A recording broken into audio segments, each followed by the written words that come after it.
Blog Talk Radio.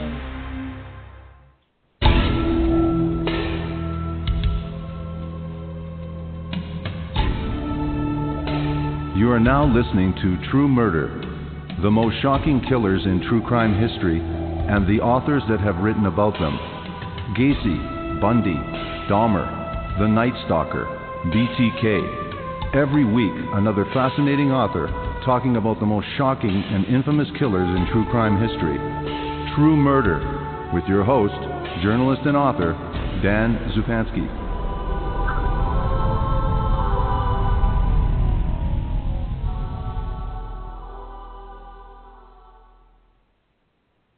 Good evening. Violent crimes in America have become an epidemic within the past decade or so.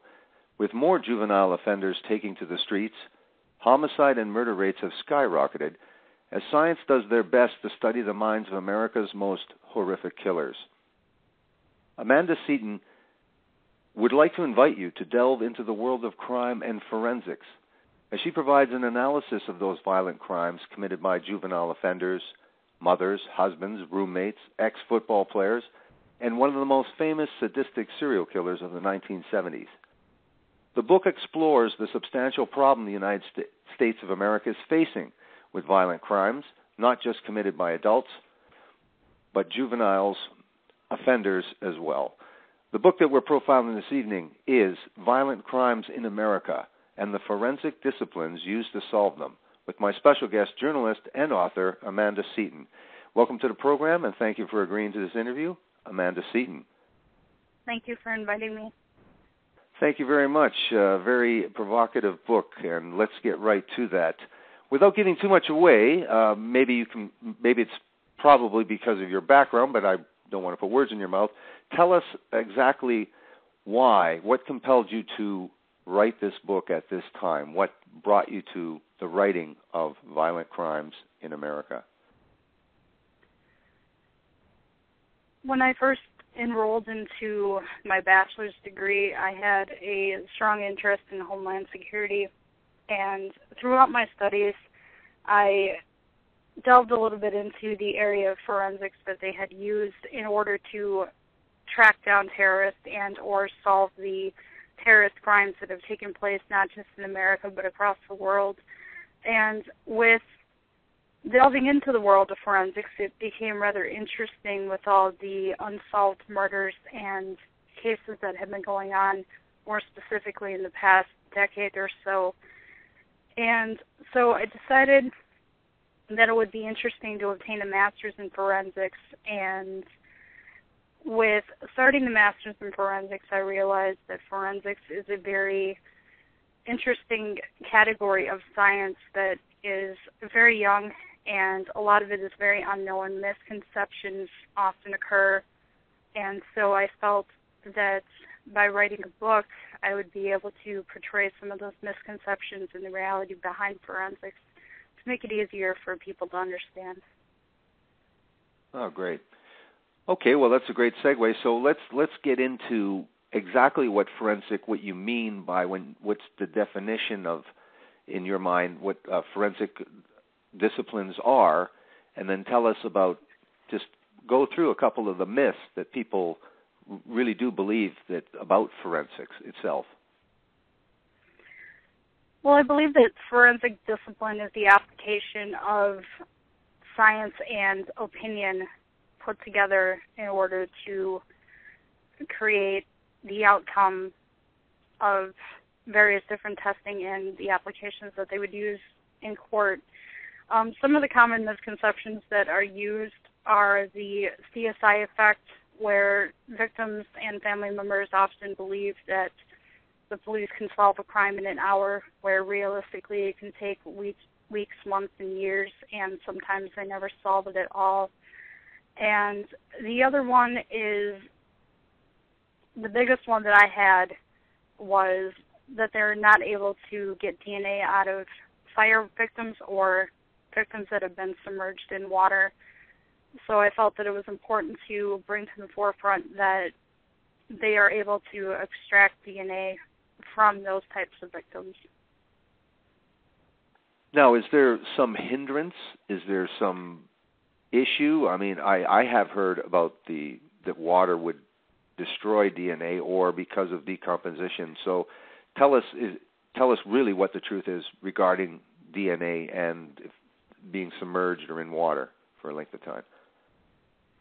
Well, the problem with the victim being submerged in water is you have the fear of fish and other sea creatures eating away the soft tissue that would be needed in order to extract that DNA. But they have found with finding victims in water that they are able to extract it out of the bones themselves instead of needing the typical soft tissue that one would typically find. I see. And why did people believe, I guess the serial killer there might be a myth among serial killers as well, that you just burn the body, but what I had read was that it's too low a temperature to destroy the body, so again, just what you said, as long as there's bones, then there's possibility of DNA regardless of fire? Exactly. They had, there was a case out in California of what they believe was caused by a group of gang members, but they had cut the foot off of a teenager with a machete, and they had burnt it in the backyard. And when police had located the foot, they were actually able to extract DNA from the charred remains, which ultimately led to them being able to identify the teenager. Now, of course, everyone's heard of DNA, and DNA is a godsend to police and prosecutors and officials in law and security in every country. But what are some of the other things that are involved in forensics? Some of the other disciplines themselves, not disciplines, but some of the other, we'll say, skills that are involved in forensics. Well, with forensics being such a wide area of science, it really comes down to the special skills that the scientists and experts hold themselves, such as you have a pathologist, you have a biologist, you have a psychologist, and they are just simply a pathologist, a biologist, and a psychologist until it comes down to a crime. And that's where the forensic actually comes into play. That's where they use their expertise in order to basically say that the likelihood of this happening is great. So a biologist or a botanist would study plants, whereas a psychologist would study the mind of a criminal and see the likelihood of them actually being able to commit that crime. Now, do we have issues in terms of, again, you say about the CSI effect, so everybody thinks in an hour that something gets solved, and that inevitably everything will get solved because they have these wonder kinds of science and these incredible labs. My question is with the budget constraints, is every jurisdiction equipped with the kind of forensic abilities, basically the budget to be able to conduct forensic testing, not very much like CSI, but is that sort of considerate on these kinds of budgets for be able to have fully forensic testing that's necessary for all kinds of crimes that might warrant it? Money is definitely an issue, especially when it comes to smaller towns, such as the small town in Utah with a mother who had killed her 7 children. This state did not have the money nor the technology in order to test the DNA of the remains of the children found in the garage, so they had to send the remains to the federal lab of the FBI in order to obtain DNA to try to figure out the manner of death, which is a huge problem with smaller crime labs, smaller cities that have a lower budget. So really that can cause cases to go cold, cases to be unsolved, and ultimately criminals walking free because they do not have the time, energy, money, and the manpower that it takes to put the science behind these crimes and solve them. So so science and forensic testing and laboratories and those kinds of budgets are even more than just personnel would normally be in equipment. Exactly. Okay. Now, tell us about some of the cases that you decided to write about in your book, and tell us. I think the audience is interested in this most sadistic serial killer of the 1970s, who it is, and why did you write about this particular serial killer? What was it about their signature, their characteristic, about their crime itself, their murder itself? What was it that you wanted to convey? Why did you pick this particular killer? Well, America has seen hundreds of sadistic serial killers over the past 40, 50 years, but I felt that one of the most interesting to study would be Ted Bundy. And it's not mainly because he was a serial killer, it was the manner in which he committed his crimes and the excuses and or reasoning behind his crimes that he had used and that he was so forthcoming to explain during his interviews before his execution. And in researching Bundy, it interested me because he had stated that from a young age he had been addicted to violent pornographic images, and he had an issue with his mother rejecting him. Throughout life he was rejected. He was a failure in school. And so he really went back on that violent pornographic material in order to gain some control back in his life, which ultimately led to him killing dozens of women across America. So this is an issue where has come up because there's been endless conversation about Ted Bundy and how forthcoming he actually was and why he was not forthcoming originally. And a lot of people know about Ted Bundy. This program we've done, Kevin Sullivan examined Ted Bundy. I first interviewed Ann Rule, who worked, of course, at the crisis hotline next to Ted Bundy. And it's great that the revelations that he did have, but some people have issue with the drawing too much emphasis from that. Certainly he did view violent pornography, and certainly a lot of serial killers would say that same sort of thing. But at the same time, if you look at Ted Bundy and the life that he was dealt, he, at a time when he was enjoying great success, almost self-sabotaged himself. And considering the things that, his mother telling him he was adopted, all these things, and finding out the truth, does it really still explain Ted Bundy?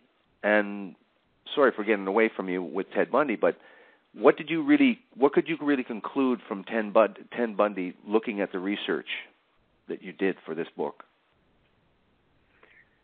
Well, the research behind Ted Bundy, obviously there was a lot of it. A lot of people have their basic opinions on him, including experts. The bottom line is we do not know for sure whether or not violent pornographic material and or videos were truly the cause of his violent crimes, which could also be said about the drug and alcohol addiction that he claimed that he had. But we can say that it definitely did have a play in his behavior. Sure. And it may very well have been the cause of him committing his first crime, but after committing that first crime, he could have very well have just gained control back into himself, and he needed to keep feeding into that in order to keep feeling like he's in control, since a good portion of his life he had not been. Yeah, I mean, there's always the argument, though, that people watch violent movies and aren't violent, or if they would be hard-pressed to blame their violent behavior, their murderous behavior on watching murderous movies, because otherwise we have it would be, never mind epidemic, all the people that are playing violent video games and watching violent movies. I mean, it's in a sort of American pastime. There's almost now the murder comedy, a lighthearted murder, mystery. So I think there's something to be said that being desensitized and being conditioned. If somebody were to look at violent child porn at a young age, at least they believe that there's other people that think like they do. Is it a break from reality? Do they think that this actually occurs? But still does not really explain Ted Bundy. I mean, over and beyond one external thing being the creator of that. Again, I hate to argue about one thing creating this, but I've looked at a lot of serial killers as well, and it. I think everyone can say safely that, given that they share certain characteristics, despite that, there's no real explaining how people have the capability to kill 10 or 12 or 8 or people in this kind of manner. Wouldn't you agree? I do agree with you, but I think the same thing could be said about, Dahmer, Gacy, the Son of Sam, all the way down to the Green River Killer. They could sit there all day and say that they had addiction problems, but millions of Americans and people all over the world suffer from addiction problems, and they don't go on mass murder sprees. Right, that's my point, yeah. There's something unique about, and I think that's why people are so fascinated by people that, not only serial killers, I mean, you don't have to kill a bunch of people to terrorize people. Like you say, there are terrorists, there are people have traumatized people, and they're never the same for the rest of their lives. And your book is not just talking about murder and serial killing, it's talking about violent crime and the trends that are there. So what did you see in terms of the most disturbing trend? You talked about murder rates skyrocketing. From everything I've read, they seem to be downplaying that violent crime is on, or murder is down from traditionally, say, 1990 or so. Tell us what you did find the most disturbing trends in your research for this book. The biggest trend that seems to be skyrocketing across America is violent crimes where juvenile offenders are the ones being blamed for it. Juveniles are taking away from the typical vandalism and stealing, and they're committing horrific crimes such as rape, murder, all the way down to killing their own parents and their children. And what's the trend in terms of, are the perpetrators getting younger? Are the crimes more savage? Is it more a pack mentality, gang mentality, or are those in those trends as well? I don't really quite think the gang mentality is to quite blame for this. It is true the gangs still do exist, and they are quite bad, but in this case, I do believe they're getting younger. Children are being accused of murder all the way down to the age of 8. An example, you have 2 12-year-olds in Waukesha, Wisconsin, who have just recently been arrested and charged with attempted murder for stabbing their friend 19 times because they were addicted to some cult behavior. But again, I do not believe that this is gang-related. I just believe that parents are not involved in their children's lives as much as they used to be. They're not there for their kids like they used to be, and juveniles are getting a common sense that committing these crimes are almost a way of showing who they are, what they're capable of, and they're not really taking into consideration the consequences of their actions. Yeah, you talk about how you were talking about the juveniles. Also, you did extensive research regarding juveniles and talked about the juvenile spends more time than the adult. That there's been changes in the judicial system as well that have not helped the juvenile as well. Tell us a little bit more about all of the things, or more of the things that you found in terms of what you went in here, you wouldn't have assumed any of this. So tell us what you did really find regarding the differences now as previously regarding juveniles. Well, with the juvenile court system being as young as it really is, it's only roughly about 114 years old. The differences in the penalty phrase of the crimes that they had committed has changed drastically since they went from reform homes to placing juveniles in juvenile detention centers. The problem that has been found with this is that juveniles do spend more time on average in a correctional facility than their adult counterparts, such as a 14-year-old gets in trouble for raping a fellow high school student, and they get placed in the juvenile detention center until the age of 21, where they then move to an adult prison, where they will sit on average another 4 to 6 years before they are released on probation. Their adult counterpart can sit anywhere from no jail time at all with probation or supervision, all the way up to a max of 25 years to life, depending on the aggravating factor. But 6 times out of 10, the juvenile is going to spend at least 3 to 5 more years in prison than an adult that had committed the same crime. And the programming that could possibly rehabilitate someone that will say that could be rehabilitated based on community support and just getting to them, I guess, young. Right? At least there are cases of this anyway, and that's the idea. But what about where's the programming go? Is it prioritized towards the youth offender with the distinct reasoning behind that to intervene at this young age? Tell us about programming. Well, through my research, I have concluded that they do have rehabilitation programs for juveniles, both within the juvenile detention center and correctional facilities and in the community. But when they place the juveniles in the community rehabilitation programs, it's more the burden is put on the parents than the actual juvenile themselves. Whereas in the correctional facility, the juvenile has to take responsibility for those actions, and they must complete the rehabilitation program in order to be released. Right. You said, too, that judges have lost their discretionary abilities to have discretion on which juveniles would warrant, in cases of murder and serious rape and robbery, where they would be put up to adult court. Now, what's that from? Is that from sort of a continuum of the mandatory minimum and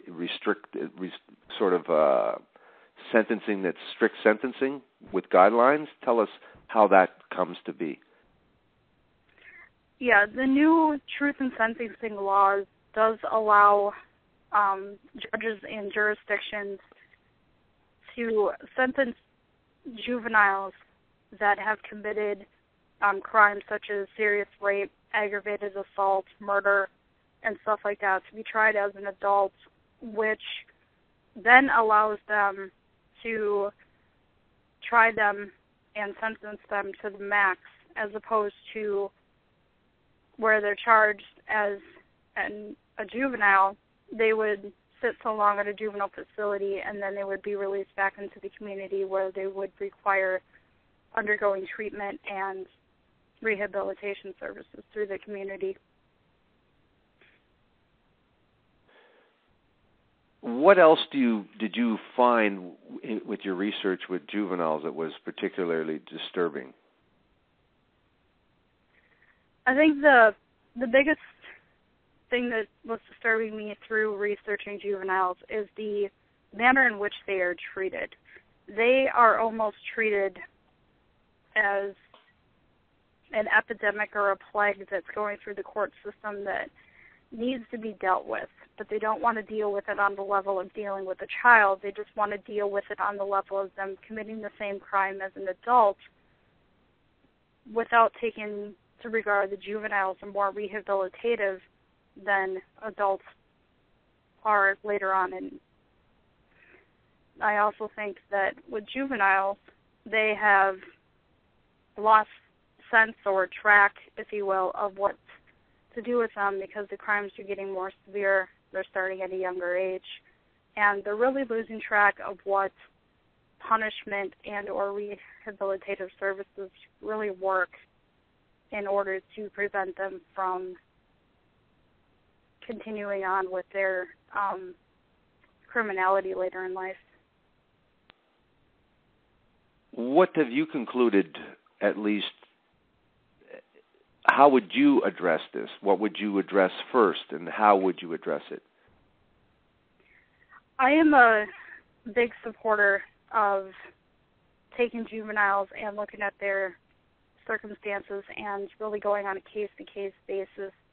I am a big supporter of maximum penalties for juveniles who have committed serious felonies such as murder and rape, whereas I believe rehabilitation should really be at the forefront of juvenile punishment for lower-level crimes as opposed to just placing them within the correctional facility where I feel that they are not getting the help that they really deserve and or need to prevent them from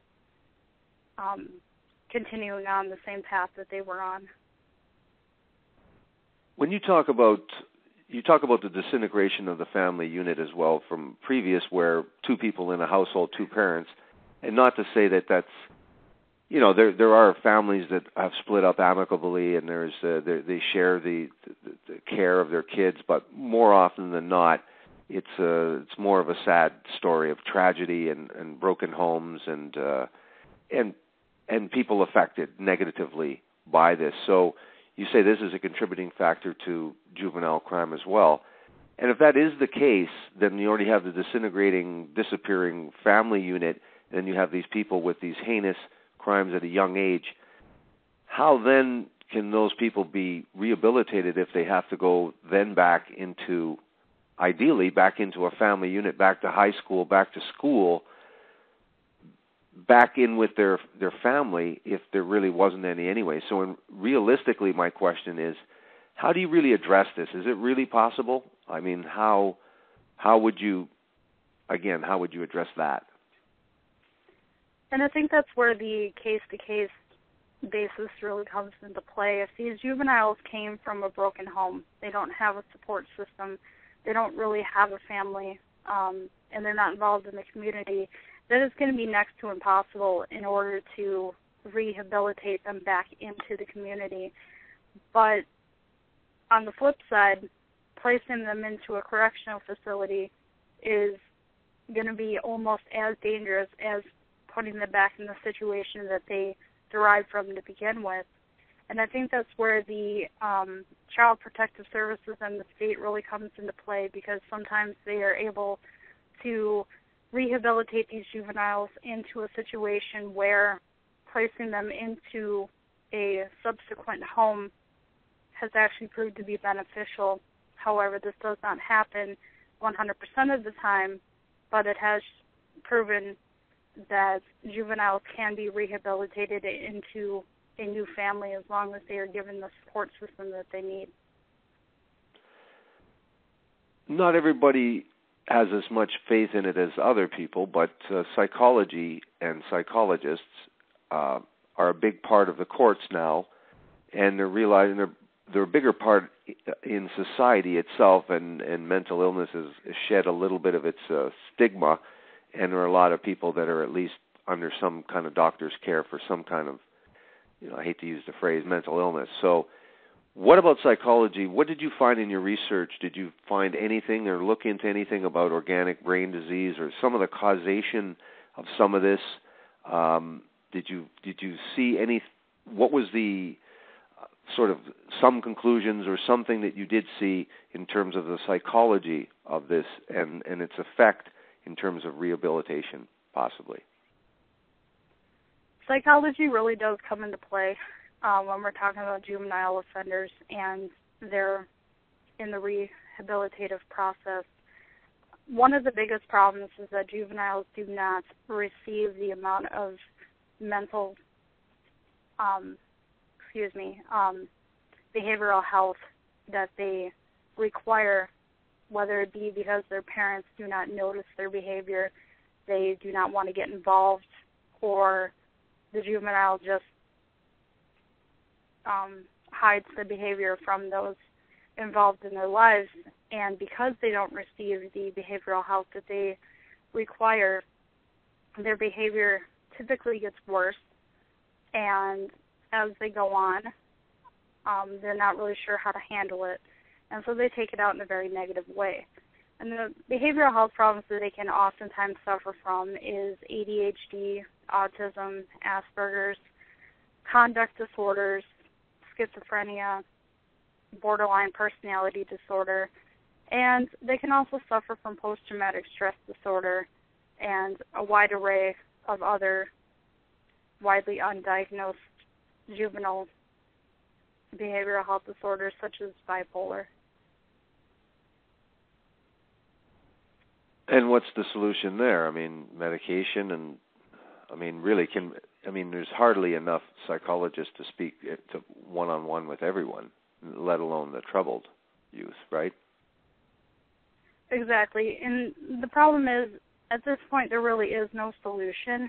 The only thing that we can do as parents and members of the community is we can make others aware of the growing mental health issues in juveniles, and we can help them with recognizing the red flags or the warning signs that these juveniles oftentimes give out, and help them so that they are able to obtain the behavioral health services that they need in a timely manner to prevent it from getting worse.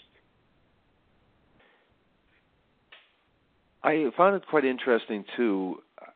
You don't hear this word too often, maladaptive behavior. Maybe you could tell us what that really means. I kind of have an idea.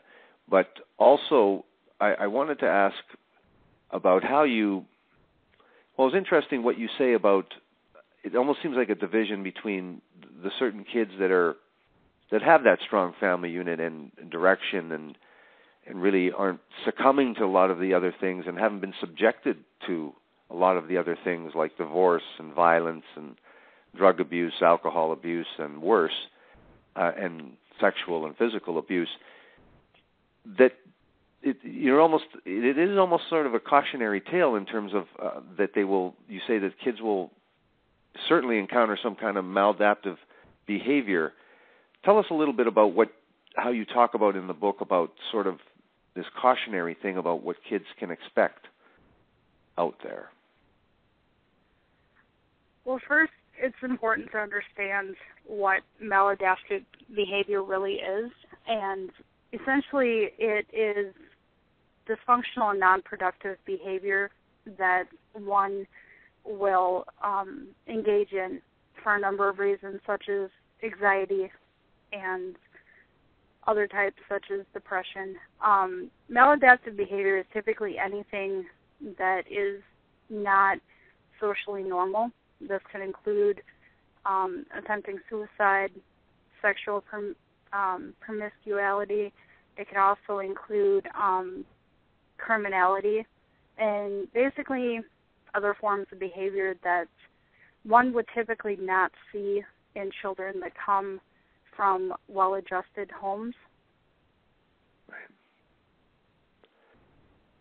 And so was I right in perceiving you sort of see a division between those people that have had this, maybe generations of this sort of behavior sort of accepted to a certain extent, and yes, the other people who have aren't even aware of it, actually? Yeah. It is important also to remember that children that do come from well-adjusted homes that haven't dealt with divorce and crime, abuse, and stuff like that can engage in maladaptive behavior as well. It is not solely seen in individuals who come from dysfunctional and broken homes. No, certainly not. But it's just the odds against you just become, stack up a little bit more. That's all. Exactly. Yeah, that's the thing about true crime, that people are really part of the horrifying aspect of it. It is the boy next door. It is that great family and that kid you thought really loved his parents, or vice versa, or a loving husband and wife. And so one never knows. That's what's the really shocking part of violent crime, isn't it? Exactly. Now, we didn't talk so much about forensic disciplines, but what do you see on the horizon as truly one of the more, it seems that DNA is progressing. Again, they used to be able to not have, be able to take DNA from sources like they are today. They're using smaller and smaller samples, and be able to get DNA from sources 25 or 30 years or long past where they thought they might get something from that. But other than the DNA developments, and if there are some developments in DNA that you did find, let our audience know, but what are the sort of the more interesting bright spots in sort of forensics these days? I would say some of the most interesting advancements in forensics that have recently been developed is the use of 3D autopsies, which allow scientists to autopsy the body via kind of like a big MRI machine without risking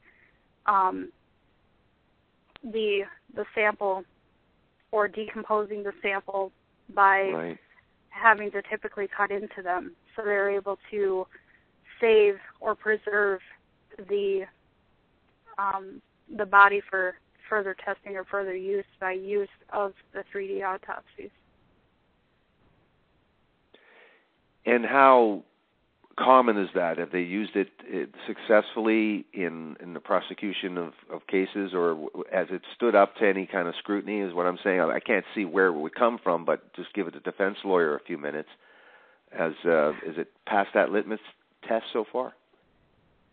At this point, 3D autopsies has not been used in America. At this point, it was developed by a group of scientists in another country. I believe it was Switzerland. And at this point, it's still in the building stages, but they have shown where it would be much more productive. It would save on cost, and it would also provide scientists and or members of the court a way of showing the members of the court and the jury the autopsy in person instead of having to rely on results on a sheet of paper. Yes. Are there any, because what I think there is another sort of myth is that the forensically was my observation,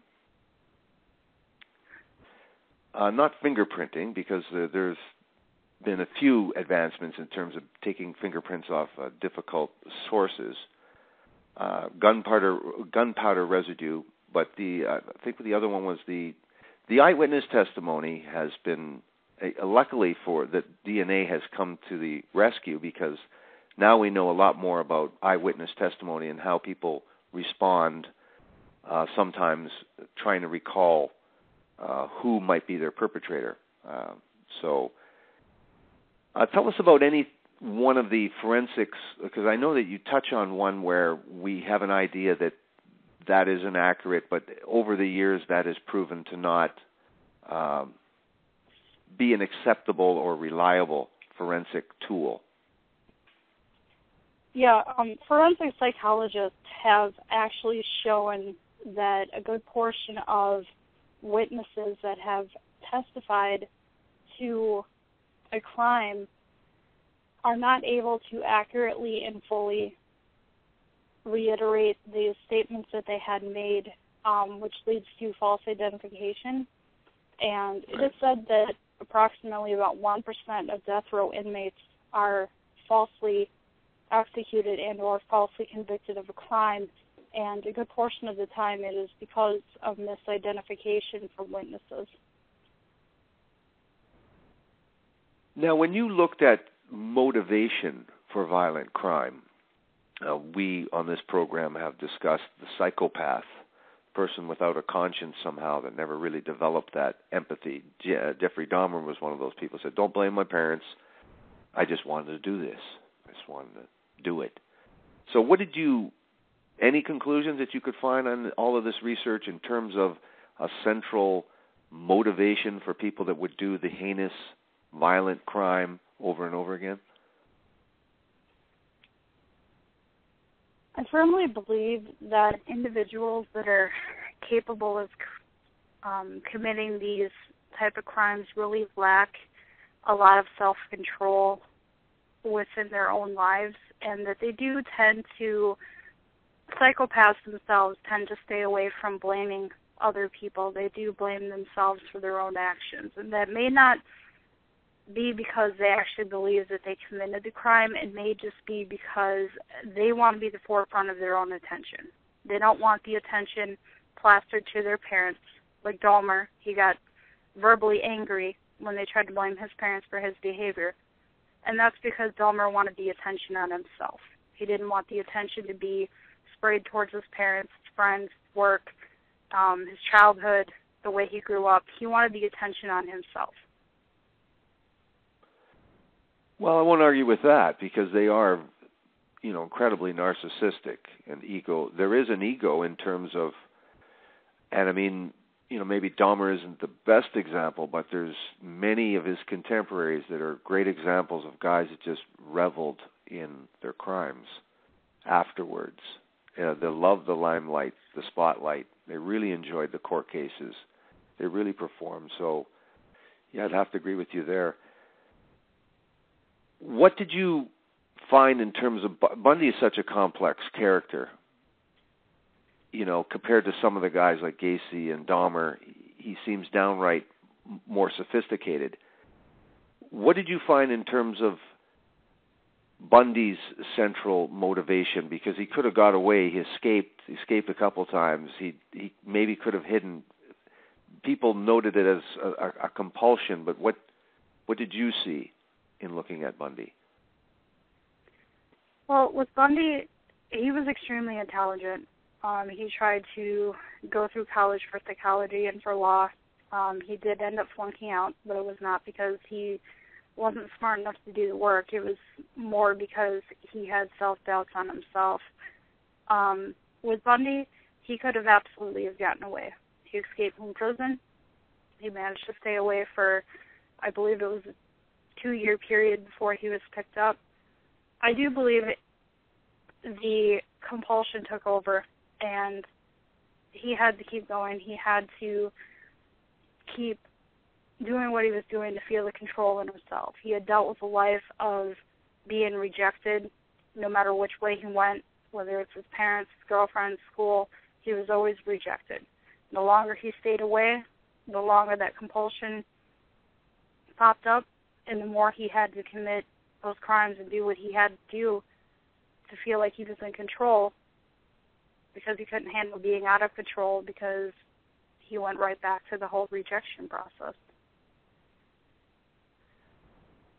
Did you find in looking at Bundy and then looking at less serious violent criminals such as rapists, and then looking at the far less serious, we'll say, violent criminal, juvenile, is there some common link in behavior between, do they share something, those that are capable of the most serious of crimes? I do believe that mass murderers, serial killers, rapists, and even sex offenders, they do tend to hold a common trait that narcissism and their egotistical way of thinking really comes into play, that prevents them from empathizing and really looking at people like they're human beings, or that they're just the same way as they are. The narcissism really comes out, and it really takes over their way of thinking, and they really find that they have to commit these crimes in order to show that they are in control, that they have the control over other people, and that, well, basically it just comes down to a control thing.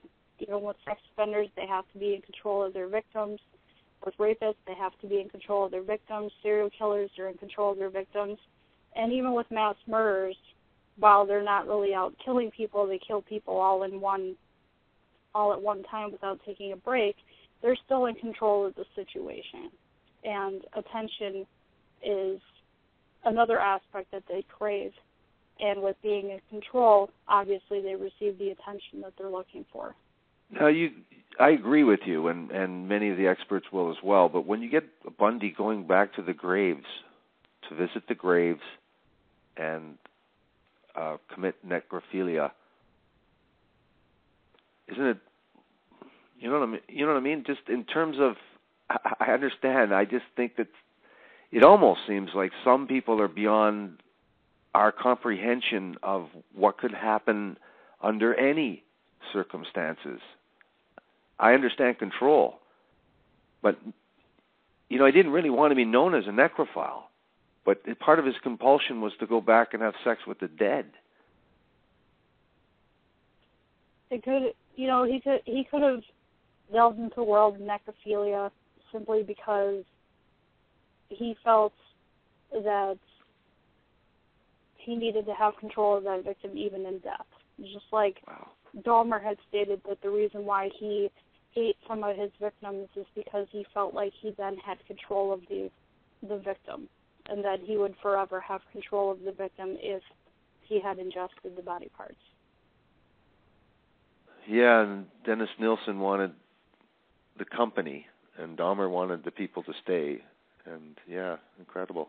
And Gacy had him under his floorboards in the basement. And I think Dean is a very interesting example of that as well, mainly because he had to wear his victims.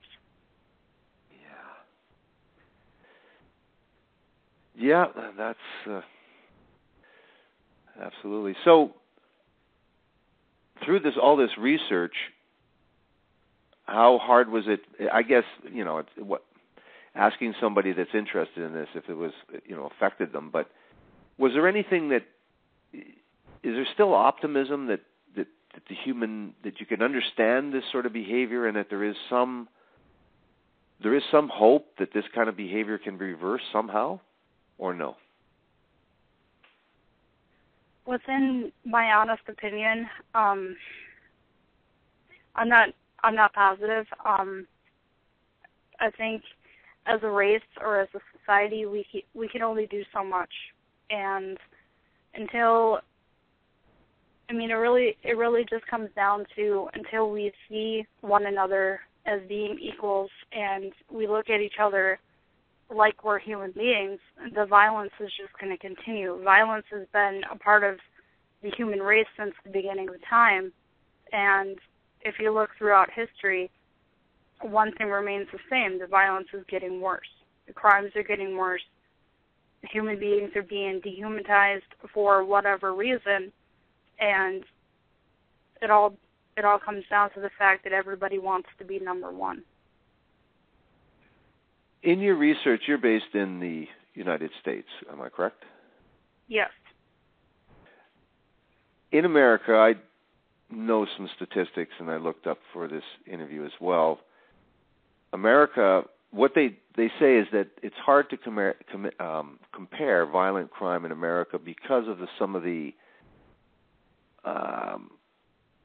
charges, the official criminal charges designations. And say, for example, in Canada, what might be aggravated assault might be 3 different separate potential charges in Canada. So they're hard to be comparable. So when they do compare violent crime, what they use is a more, as they say, reliable factor, and that or statistic is murder. And so America has 3 times the murder rate of Canada, and sometimes up to 5 times the murder rate of countries like France and Ireland and England. Italy. Yeah, and And countries with a fair population too. I mean, America's much bigger, and unless you're going to say that a big country means murder has to increase 2 or 3-fold or 4-fold.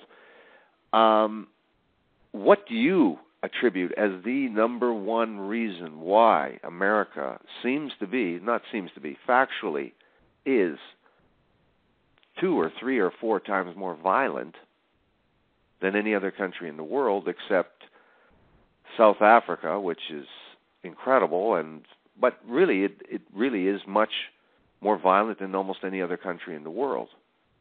Why would that be? I think it comes down to the sentencing guidelines that legislators put into play. The amount of prison time that violent criminals receive in the United States is drastically declining as the crimes get worse. The amount of individuals spending life in prison or receiving the death penalty are drastically declining, whereas a number of years ago, they would receive an automatic life sentence for committing murder, but now you can walk away from a murder charge with simple probation. And that's where it really lies. They need to up the ante on the sentencing guidelines, and they really need to put into place punishment for the crimes that are committed, because basically Americans are no longer afraid of the justice system. Is there are you going to put any weight at all? Because, I mean, we talk about this in Canada because one of the issues, one of the conversations in Canada is that, America is a violent place, and America is out of control because of their guns, and they have no gun control. It's easy access to guns, 6 times as many handguns, we'll say, for example, as Canadians, 3 times as many rifles, but the kind of weaponry you can buy in the U.S. is maybe not unique or exclusive to the U.S., but like a country like Canada. Then again, Canada has sort of the same murder rate as France and Ireland and England, maybe a little bit higher. But I know it's a sensitive issue, but luckily I'm sitting here on the other side of the border. Are guns part of your reason? You got to rethink some of this? I mean, I don't want to get into a big debate on the Constitution or, if you have a gun, and if I would have had a gun, then that other guy with the gun, I would have killed that guy with the gun or protected myself from the guy with the gun. But is it a stretch to say that guns might be part of this reason for such a seemingly violent society? I think guns have a good portion of the reason why Americans are so violent, mainly because guns are so easy to get in this country. Whether you're a child, adult, a felon, it doesn't matter. If a criminal wants a gun, they're going to get a gun. Like, I reside in the state of Wisconsin. Wisconsin has some of the most lenient gun laws in the country. You can purchase a gun at a gun show, no license, no nothing, and it's completely legal. And with laws like that, it becomes very dangerous because anybody and their brother can receive a gun from another person, and it's not even being tracked. So authorities don't even know that these dangerous individuals have weapons. Weapons are being smuggled into the country and in an alarming rate, such as drugs. And the government doesn't step in, doesn't do anything to stop the growing gun problem within our country, because Americans really put their foot down and they hold to their Constitution and their amendment rights in order to bear arms to protect themselves. And that's really where the problem lies. So yes, I do believe that the growing gun problem in our country does contribute to a lot of the growing crime in our country as well. Yeah, I wouldn't blame the gun, but I would blame the lack of regulation that just makes sense in terms of the sanity. I'm not a big wave flagger here in Canada. We do everything right. But when you just start looking at hard statistics, it's not like people say, well, Canadians are polite. We're not polite. We're violent. I'm living in the murder capital of Canada. And trust me, it's not polite here. And there's murder and there's drugs. You could say, well, there's drugs in America. There's drugs here. Same drugs. There's same drugs mafia. everywhere. Same mafia, same gangs, or same gang mentalities. You know, a guy will kill you here for initiation probably too. So you can only attribute it to guns themselves in terms of that lack of regulation, loopholes at these gun shows, and, you know, an insane lack of regulation in terms of a guy gets, you know, he gets out of a nut house after 10 years and still no check, no background check, you can't wait 3 days and you get this guy a gun.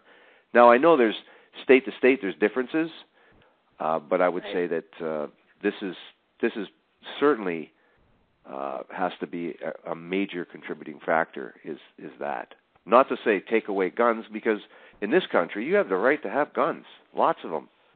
You want to be a collector, you want to shoot, you want to go to, there's all kinds of fans of guns, hunters, people that like to shoot. So that's all I can say. And sorry. You know, go ahead. I was going to say, it really comes down to the way people treat their weapons. If they're going to use their weapons appropriately, use them for self-defense, use them for hunting, collecting, and stuff like that, then there's no problem. But when they're using them as a means of control, power, and to ultimately take another human's life, that's when the power of gun control really needs to come into play. Yeah. Well, I won't harp on that, but I mean that I know that I can't deny something like that. I know it's a political hot potato, big issue. I mean, after the Sandy Hook massacre, I mean, incredible. I thought for sure that would be your pivotal moment where there would be some movement, not drastic, but some. And that's all I thought it would happen, that there would be some movement because of that event. And, you know, didn't happen. So I thought, well, I don't know what will be the catalyst for a change in the U.S., but I think that would be... To an extent, it did come to the banning of the AR-15 and the high-caliber weapons. Mm-hmm. Well, that's something. It did take some of the bigger guns out of the hands of violent criminals to an extent. Yeah, something happened from it as a result. So this book took you in, how long was this entire research for this book, and when did it come out? And if people are interested in this book, other than Amazon, where would they might be able to get a copy of the book, and how would they be able to contact you if they feel so inclined? The actual research of the entire book took me about 6 years, so roughly between 2009 and March of 2014. It was published on April 2nd of 2014 through Light Switch Press. The book can be purchased on Amazon, Barnes & Noble, the Light Switch Press website, and as of right now, those are the only 3 places to purchase it. Do you do the Facebook if people are interested in contacting you, commenting, giving you feedback or anything like that? Yes, I actually have a Facebook page called True Crime with Amanda Seaton. And that's Seaton for the people yes. that are being visual right about this moment. And so you also have another book also about the forensic disciplines that you published last year. Am I not correct? I did, yes. I unpublished that so I could rewrite it, and I integrated all that information into this book. I see. Okay, I got it. Okay, yeah. Great. Well, I want to thank you very much for coming on and talking about violent crimes in America. It was a very interesting conversation and very provocative book. Gives us some interesting facts about juveniles that I had no idea, and I thought I'd read quite a bit about what was going on. So interesting take that you have on some of the solutions and where we might best focus our energies at the very least. if resources are limited, which they are. So I want to thank you very much. Thank you again for inviting me. Thank you, Amanda. You've been listening to Amanda Seaton, Violent Crimes in America. Thank you, Amanda. Have a good night. You too.